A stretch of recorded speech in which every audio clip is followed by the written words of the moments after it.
Previous class में मैंने ये डायग्राम भी आपको अच्छे से बता दिया था, ये बाकी रह गया था लास्ट क्लास में, ये मैंने मिस कर दिया था बताना, तो इसे मैं आज बताऊंगी।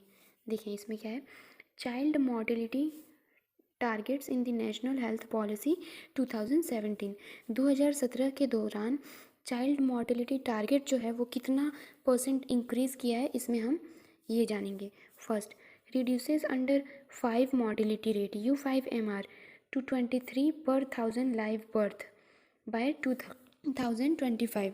देखिए पहले फर्स्ट हमने क्या पढ़ा था कि जो U5MR है वो 39 पर 1000 लाइव बर्थ है, लेकिन कितना था फर्स्ट जब हम लोग कितने 2016 में जब हमने पढ़ा था, तो उस टाइम क्या था कि जो U5MR है, U5MR जो है U5MR ये जो था ये कितना था 39 था। और कब था 2016 में, 2016 में कितना था 1000 पे 39 बच्चों की बर्थ होती थी। और अब क्या हो गया है 2017 में, देखिए 23 पर 1000 लाइव बर्थ 2025, ठीक है 2025 23 पर 1000 लाइव बर्थ, ठीक है ये हो गया। अब नेक्स्ट है रिड्यूस इन्फेंट मोर्टेलिटी रेट, घट गया, क्या हुआ, पहले था कि 1000 में 39 पहले, इससे पहले था, सबसे पहले था 1000 पे 39 बच्चे लाइव रहते थे, ठीक है बचते थे। और अब क्या हो गया है, अब हो गया है 39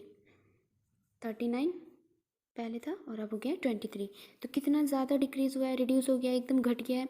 और अब नेक्स्ट है इन्फेंट मोर्टेलिटी रेट, तो इसमें है 28 पर 1000 लाइव बर्थ बाय 2019, ठीक है इसमें है 28, और इससे पहले जो हम पढ़े थे उसमें था 34, IMR में 34 पर 1000 लाइव बर्थ थे, तो इसमें भी रिड्यूस हुआ है। और फिर NMR में भी रिड्यूस हुआ है 16 पर 1000 लाइव बर्थ, 16 पर 1000 लाइव बर्थ, और इससे पहले था 18 पर 1000 लाइव बर्थ, ठीक है इसमें हो गया, ये तो कंप्लीट हो गया, ये भी कंप्लीट हो गया, लास्ट मैंने बताया था प्रीवियस क्लास में। और अगर अभी तक आपने प्रीवियस लेक्चर नहीं देखे हैं तो जाके अभी देख लें, लिंक मैं डिस्क्रिप्शन बॉक्स में दे दूँगी। अगर आपको कोई भी प्रॉब्लम होती है समझने में या फिर किसी भी चीज़ से रिलेटेड, तो आप मुझे कमेंट बॉक्स में शेयर कर सकते हो, मैं आपकी प्रॉब्लम ज़रूर खुद से जैसे हो सके मैं खुद ब खुद कोशिश करूँगी कि उस चीज़ में आपको कोई प्रॉब्लम ना हो। Next, our today's topic is national programme on child health, ठीक है आज हम पढ़ेंगे national programme on child health. National programme on child health का मतलब हुआ, इसका मतलब है कि बाल स्वास्थ्य पर राष्ट्रीय कार्यक्रम क्या क्या होते हैं, ठीक है तो अब हम पढ़ते हैं। Child health has been at the core of our health policy. बाल स्वास्थ्य जो होता है वो हमारे स्वास्थ्य के लिए मूल, हमारे स्वास्थ्य के मूल में ये रहता है कि मतलब हमें सबसे पहले प्रायोरिटी देनी चाहिए कि जो चाइल्ड हेल्थ होनी चाहिए वो एकदम हमारी फर्स्ट प्रायोरिटी होनी चाहिए, कि चाइल्ड को जो है मतलब फर्स्ट प्रायोरिटी हमारी चाइल्ड हेल्थ होनी चाहिए, उसके बाद ही एजुकेशन होनी चाहिए। अगर हेल्थ सही रहेगी तभी तो बच्चे अच्छे से एजुकेट कर पाएंगे ना, हम उससे तो कुछ हो नहीं सकता है अगर हेल्थ अच्छी नहीं होगी तो अब हम आगे बढ़ते हैं। अब the universal immunization programme launched in 1985 focused on immunization against 6 diseases.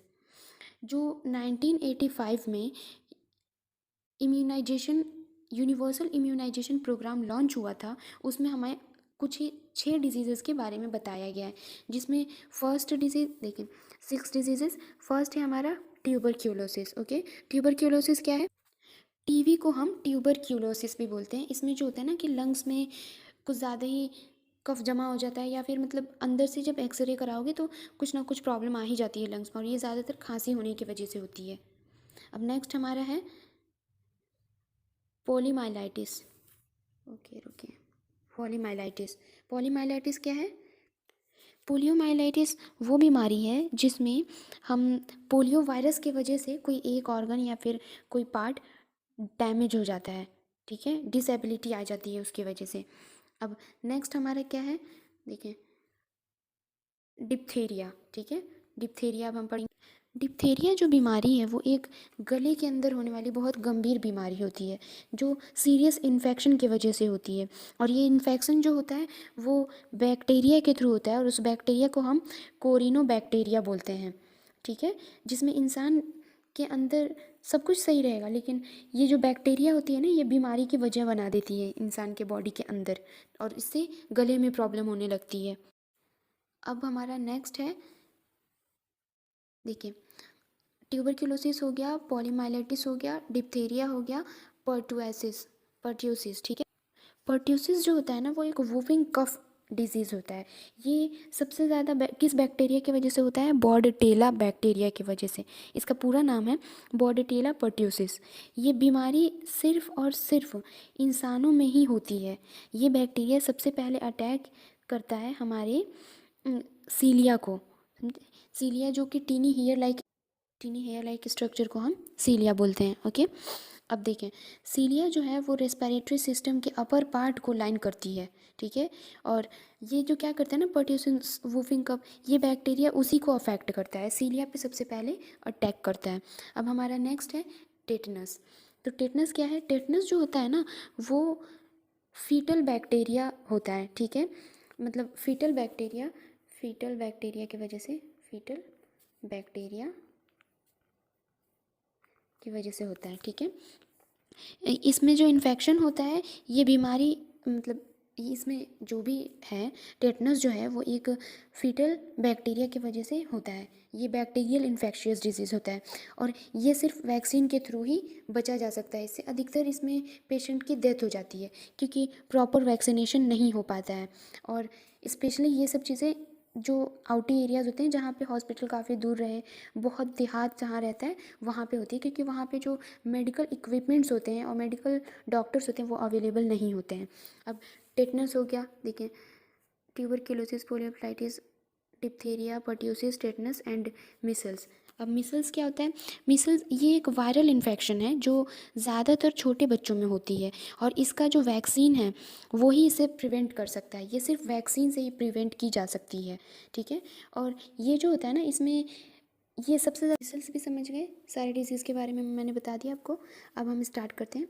The diarrhoeal disease control programme was initiated in 1981 and acute respiratory infection control program in 1919। जो डायरियल डिजीज़ कंट्रोल प्रोग्राम है, यानी जो डायरिया बीमारी होती है उसको control करने के लिए जो सरकार है उसने एक प्रोग्राम चलाई, वो भी 1981 में, ठीक है। और एक्यूट रेस्पिरेटरी इन्फेक्शन को, डायरियल को तो 1981 में, और रेस्पिरेटरी इन्फेक्शन यानी रेस्पिरेटरी से रिलेटेड कोई भी इन्फेक्शन हो तो वो जो प्रोग्राम है वो स्टार्ट हुई 1990 में, ठीक है। अब है हमारा, in 1992 India launched the child survival and safe method, CSSM, ठीक है।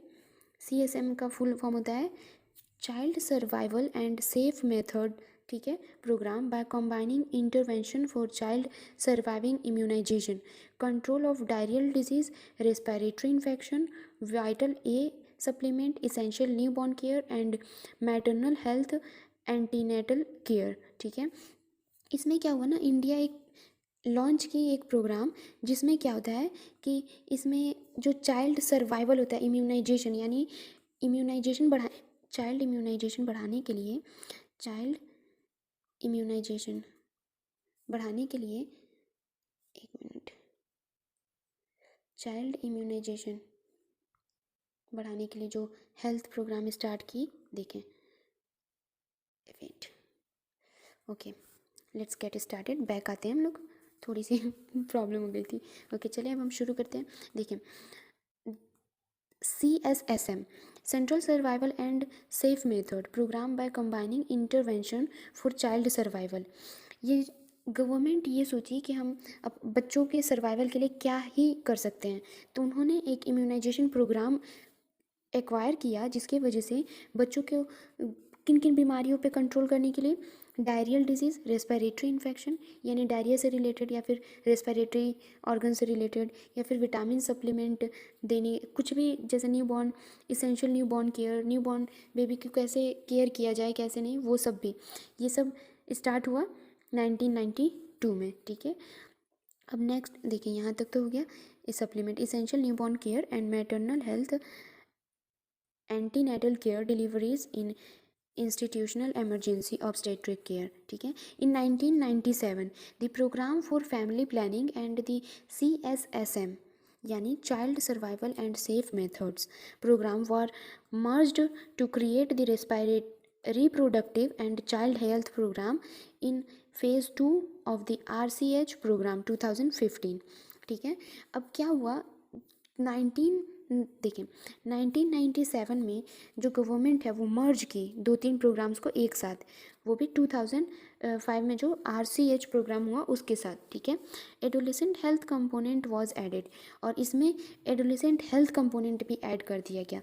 एडोलेसेंट हेल्थ कंपोनेंट का मतलब हुआ कि जैसे जो बच्चे अपनी उम्र को बढ़ते एज में, जिसमें हम बोलते हैं कि बच्चे का टीन एज है, बच्चे इसी उम्र में बिगड़ते हैं, 14th प्लस के बच्चों को एडोलेसेंट एज में रखा गया। द गवर्नमेंट लॉन्च्ड, यहाँ पे अब हम आ गए, देखिए अब यहाँ से स्टार्ट करते हैं। The government launched the national rural health mission NRHM इन 2005। 2005 में गवर्नमेंट एक नया मिशन लॉन्च की जिसमें रूरल एरियाज़ को रखा गया।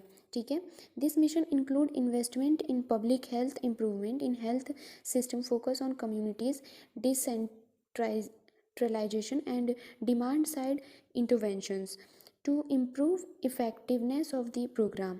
ठीक है, NRHM जो 2005 में स्टार्ट हुआ, इसमें जो सरकार है उन्होंने ये ध्यान रखा कि जो रूरल रूरल पब्लिक है, यानी जो रूरल एरिया के पीपल्स हैं, उनको जो सबसे बड़ी उनको प्रॉब्लम होती है, हेल्थ की प्रॉब्लम होती है, तो उसमें पब्लिक हेल्थ का ध्यान रखा गया। फिर कैसे पब्लिक के हेल्थ को स्वस्थ रखा जाए, फिर कम्युनिटीज़ पे ध्यान रखा गया कि कम्युनिटीज़ वहाँ की कैसी है, डिसेंट्रलाइजेशन पे भी ध्यान रखा गया, डिमांड साइड इंटरवेंशंस पे भी ध्यान रखा गया, और improve effectiveness of the programme, और इस प्रोग्राम को और इम्प्रूव बनाने की कोशिश की गई। ठीक है, अब हम next, the RCH programme was integrated into the RHM। ठीक है, with prime focus on child and maternal health. जो RCH है, वो जो प्रोग्राम है उसको और अपग्रेड बना के NRHM कर दिया गया। इसमें सबसे फर्स्ट प्रायोरिटी रहती है बच्चे की और मैटरनल हेल्थ की, यानी मतलब चाइल्ड प्रेगनेंसी से लेके और मैटरनल हेल्थ तक। ठीक है, अब next, strategies including deployment of more than 900,000 ASAs and increase in ANMs, ठीक है, nurses and doctors, setting up of village health sanitations, strengthened primary health care infrastructure। इसमें क्या है, जो हमारी सबसे बड़ी, इसमें पहले तो मैंने बताया कि बच्चों की हेल्थ को और मैटरनिटी को लेके सबसे ज़्यादा इसमें ये किया गया। 9,000 इसमें वैकेंसीज़ आसाज के लिए निकाली गई। आशा यानी जो दाया बोलते हैं ना, जैसे हम नॉर्मल लैंग्वेज में, वो आसाज होती हैं। और फिर ANMs को भी इंक्रीज़ कराया गया, नर्सिंग को भी इंक्रीज़ करा के कुछ डॉक्टर्स, जैसे आपने कभी देखा होगा कि गांव में जो होता है ना, वो टेंट लगते हैं और वहाँ पे फिर मेडिकल कैंप भी लगते हैं, जिसमें बहुत सारे डॉक्टर्स, नर्सेज, आसाज, बहुत सारे लोग आते हैं जो कि हमें मेडिकल लाइफ कैसे रहना है, कैसे नहीं, हमसे किस किस चीज़ों से हमें प्रेगनेंसी के वक्त बचना चाहिए, या फिर बच्चों को किन चीज़ों से बचा के रखना चाहिए, ये सब बताया जाता है, और ये सब गवर्नमेंट हमें प्रोवाइड करती है। ठीक है, अब हम स्टार्ट करते हैं। देखें, strengthen primary health care infrastructure, strengthen programme management capacity, और इसकी वजह से प्रोग्राम मैनेजमेंट कैपेसिटी भी हमें होनी चाहिए। अगर हम 100 लोगों को लेके अचानक से एक गांव में पहुंचते हैं, तो वहाँ वो सुविधा भी तो होनी चाहिए कि हम अच्छे से डॉक्टर्स बैठ सकें, अच्छे से पेशेंट को ट्रीट कर सकें, ये सब भी तो फैसिलिटीज़ होनी चाहिए वहाँ पे। And creations of emergency transport network, और अगर कोई इमरजेंसी है तो ट्रांसपोर्ट नेटवर्क यानी एम्बुलेंस अवेलेबल होना चाहिए। In 2013, the government revived maternal and child health program under NRHM and launched a strategic approach to reproductive, maternal, newborn, child and adolescent health। ठीक है, 2013 में जो गवर्नमेंट है वो मैटरनल चाइल्ड हेल्थ प्रोग्राम को किसके अंतर्गत ले आई, NRHM के अंतर्गत ले आई। Maternal and child health programme को अपने ही साथ मिला ली NRHM, यानी नेशनल रूरल हेल्थ मिशन। ठीक है, नेशनल रूरल हेल्थ मिशन के अंतर्गत ले आई मैटरनल और चाइल्ड हेल्थ प्रोग्राम को भी। And launched a strategic approach to reproductive, maternal, newborn, child and adolescent health, और इन सब को मिला के बनाई reproductive, maternal, newborn, child and adolescent health, RNCH+A, ठीक है। और अंडर दी 12th प्लान और 12वें प्लान के दौरान the under the intervention packages under the RMNCH+A strategy and detail are shown in table 1.3। Table 1.3 में मैं आप सबको अच्छे से डिटेल बता दूंगी ये जो चीज़ें लिखी हैं ये क्या है, क्योंकि यहाँ मैं कितनी भी कोशिश कर लूँ समझ नहीं आने वाली, इसलिए नेक्स्ट में टेबल 1.3 में आपको ये सब डिटेल्स बता दूंगी। अब हम यहाँ पे आते हैं। With the advent of the National Urban Health Mission, the NRHM, National Rural Health Mission, is now called the National Health Mission। जो नेशनल रूरल हेल्थ मिशन था उसको अब हम जानते हैं नेशनल हेल्थ मिशन के तौर पे। The roles of ASHAs AWW and ANM in maternal, newborn and child health in nation programme are shown in table 1.4। और ये जो है ना इसमें NHM नेशनल हेल्थ मिशन, इसमें Asha's AWW and ANM maternal, newborn and child health care के बारे में हमें बताया गया है टेबल 1.4 में। ये भी मैं अभी आपको डिस्कस करा देती हूँ। अब नेक्स्ट हमारा देखें 2 लाइनें, फिर मैं नेक्स्ट पेज आपको दिखाती हूँ। In 2014 the country launched India newborn action plan. 2014 में इंडिया लॉन्च की Indian newborn action plan which commits the country to single digit. 2014 में जो है ना इंडिया में एक Indian newborn action plan के नाम से एक कंट्री लॉन्च की, ठीक है। और उसके बाद क्या हुआ, which commits the country to single digit, जो कि पूरे कंट्री को एक सिंगल डिजिट में कमिट करती है, ठीक है। और NMR जो होता है and stillbirth rate by 2030 and lays down strategies to achieve this strategies. NMR की वजह से जो है ये बर्थ रेट 2030 हो गया 2030, और lays down strategies to achieve this targets, ठीक है।